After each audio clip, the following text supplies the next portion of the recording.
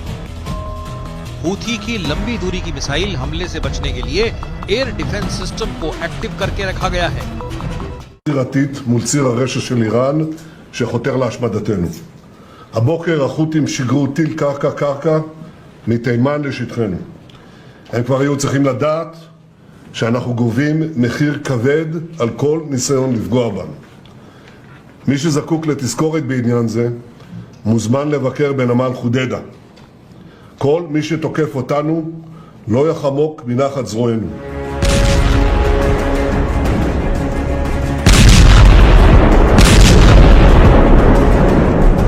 बीते शुक्रवार को भी हूथी विद्रोहियों ने बैलिस्टिक मिसाइल से इजराइल को दहलाया था। इसी तर्ज पर रविवार का हमला किया गया।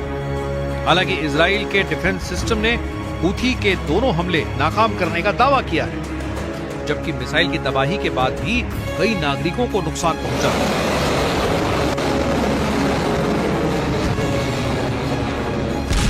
हूथी विद्रोहियों के हमले में आई तेजी की कई वजहें सामने आई, जिसमें अमेरिका के हमले के पलटवार के साथ ही इजराइल और मिस्र की वॉर डील को भी सबसे बड़ी वजह बताया जा रहा है।